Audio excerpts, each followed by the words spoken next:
Olá a todos, eu me chamo Vinícius Scheffer, eu estou num quarto branco, atrás de mim uma porta branca com paredes brancas, tem um quadro branco com um desenho ao meio de um dragão e de um equipamento aqui de Fortaleza. Eu estou vestido com uma camisa de botões com estampas coloridas, passando do branco, o preto, o rosa e o verde. Eu tenho cabelo, sobrancelhas e barba preta, orelhas grandes, lábios grandes e eu falo com vocês através de um vídeo, de uma vídeo apresentação, na qual o layout é composto do lado esquerdo com a 31ª Encontro Nacional da ANPAP, Existências, o título Curadoria Educativa e Exposição no Museu de Arte Contemporânea do Ceará, o meu nome completo José Vinícius de Melo Scheffer, a coautora Cristiane Soares e Silva, o Comitê de Educação em Artes Visuais CEAV e o ano de 2022. E mais abaixo está a logo atual da ANPAP, com fundo vermelho. Do lado direito a gente vai ter as 3 janelas, num fundo branco, na qual tem a minha que eu falo, do lado onde vai passar os slides, e abaixo onde a gente vai encontrar a interpretação em língua brasileira de sinais. Eu vou apresentar o trabalho, né? Curadoria Educativa e exposição no Museu de Arte Contemporânea do Ceará, que foi um processo de curadoria educativa a partir da exposição Um Desvio Nem Sempre é um Atalho, na qual a gente vê o slide aqui do lado com o título, que eu acabei de falar, num fundo branco, e uma linha que traça esse percurso, como a gente pensou dentro da exposição, ser um percurso de mediação. Então, o próximo slide a gente vê algumas palavras que fazem parte do texto, dos textos paredes e os textos curatoriais que a gente pensou na exposição. Foi uma exposição composta pelos educadores no Museu de Arte Contemporânea do Ceará, onde a gente teve todo o processo de curadoria a partir das obras em acervo do museu, que a gente vai ter muitos artistas e a gente teve essa possibilidade de pensar essa escolha dessas obras, né, essa seleção dessas obras. A gente pensou, né, como esse coletivo, esse grupo de arte educadores e alguns profissionais do museu, como durante esse período de pandemia a gente poderia explorar esse acervo e como a gente poderia exibi-lo a partir do momento que as portas do museu fossem reabertas. Então a gente fez esse percurso com alguns artistas que principalmente dialogavam com artistas de outra exposição de maior conteúdo que estava em montagem. E isso foi um processo muito bacana porque a gente conseguiu construir junto com os arte educadores a partir daquelas questões que seriam mais próximas de cada um. Então a gente tem arte educadores que se apropriam mais das questões da música, alguns arte educadores que se apropriavam mais da questão das mídias, das redes sociais, de GIFs, de produção de vídeo. A gente tem outros que estão mais relacionados à questão da acessibilidade. Então a gente conseguiu unir vários conhecimentos, várias linguagens dentro desse processo da exposição Um Desvio. E aí a gente teve esse processo também, né, organizado principalmente pela coordenadora do setor educativo na época, e ela também pensou, né, junto com a gente esse processo da expografia, de como a gente conseguiria organizar essas obras dentro da exposição, assim também como o gerente de acervo na época, que contribuiu também com essas obras, assim, apresentando essas obras para que a gente pudesse ter o acesso, fazer as pesquisas que fossem necessárias e construir essa linha curatorial e educativa, pensando principalmente no processo de mediação, da qual a gente começa a ter esse processo de mediação remota, né, por conta da pandemia, e passa para o processo presencial já com uma outra equipe de educadores.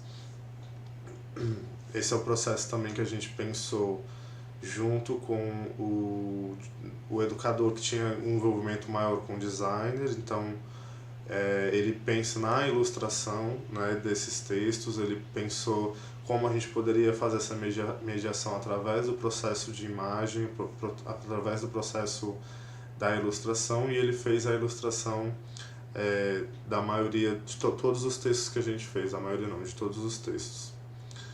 Eu vou me ater aqui ao trabalho que eu selecionei para essa exposição, que foi um trabalho de Júnior Pimenta. Então, a partir desse trabalho dele, a gente construiu esse texto, Parede, foi um texto que a gente poderia encontrar depois dentro da exposição. A gente criou um título para esses textos, a gente pensou também em músicas que se associassem a essa obra. Então a gente vai ter um conjunto de dispositivos, um conjunto de possibilidades de mediação junto com o trabalho que a gente escolheu desse artista que já estava com a sua obra acervada no museu. E aí a disposição disso no museu se deu dessa maneira. A gente tem o texto Parede, né, que é o texto que dialoga diretamente com a obra, tem o QR Code para a leitura do texto, né, para as pessoas com baixa visão ou cegas poderem ouvir. E a gente tem também esse texto interpretado em Libras, que é uma outra forma também que nós encontramos de acessibilidade para a exposição. Mas não só pensando na acessibilidade, mas principalmente em formas de fruição que as pessoas poderiam ter com esse trabalho. Então, como eu já falei antes, a gente teve educador que compôs músicas específicas, né? Assim como a gente também fez uma curadoria de algumas músicas que os visitantes poderiam ouvir junto com esse trabalho. Nós tivemos propostas educativas também de oficinas, na qual os educadores iriam promover a partir da visita do público na exposição também, dialogando com o trabalho, por exemplo, do Júnior Pimenta ou os trabalhos que os outros educadores escolheram. Essas são algumas imagens que eu estou apresentando. A primeira imagem é do trabalho do Júnior Pimenta, que é essa sequência de imagens, onde a gente vê uma duna aqui de Fortaleza se movendo. A gente teve os vídeos em Libras também, para o acesso para as pessoas poderem assistirem. O acesso que quem poderia ter, né, com o celular e a internet teria o QR Code, e a leitura também do texto Parede na própria exposição. A gente fez processos, ações de difusão antes da exposição ser aberta ao público. Teve uma abertura remota, então a gente fez algumas ações de lives, algumas conversas virtuais, alguns vídeos onde cada educador apresenta um pouco da obra, apresenta um pouco do trabalho, fala o porquê da escolha, né, por que escolheu aquele trabalho especificamente, o que aquele trabalho traz, não só como uma referência a essa exposição que estava acontecendo, que iria acontecer junto, né, no museu, mas assim como esse trabalho dialogava com a pessoa ou dialogava com alguma questão que ela queria trazer. E a gente teve todo esse percurso curatorial, né, dentro das escolhas das obras, tendo essa passagem entre a obra, os textos, dispositivos de mediações, onde o visitante poderia escolher ou passar por todos.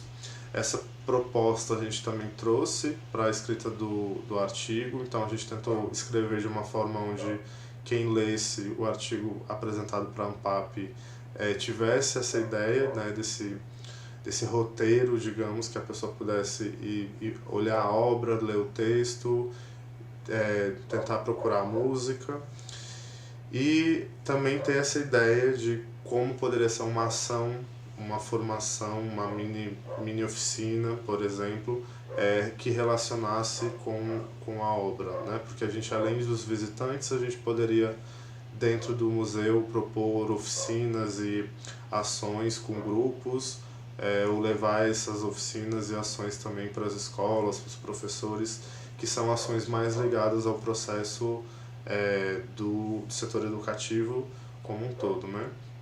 As questões de acessibilidade também são muito presentes, porque a gente estava nesse lugar, né? Eu estava como prestador de serviço do museu, então a gente tinha essa ideia de ter um diálogo com todos os públicos, ofertar a questão de acessibilidade e como a gente também iria construir isso de uma maneira mais de mediação mesmo, né? Com o público, onde o público tivesse esse acesso. E aí a gente teve o resultado que se deu na abertura da exposição, que foi uma abertura que, como eu falei, ela começa no virtual e vai para o presencial, da qual passa para uma nova gestão, para novos educadores já tendo essa proposta que eu apresentei agora. E, por final, agradecer as pessoas que estão presentes, que estão assistindo e principalmente aquelas que colaboraram e participaram. Então, todos esses nomes são os educadores, curadores que estiveram nessa exposição. E a gente também tem todos esses materiais disponibilizados nas redes sociais oficiais do museu, que permanecem lá. E a gente agradece também à instituição por ter disponibilizado essa oportunidade de pensar um processo curatorial educativo e uma exposição que fosse desenvolvida pelos educadores.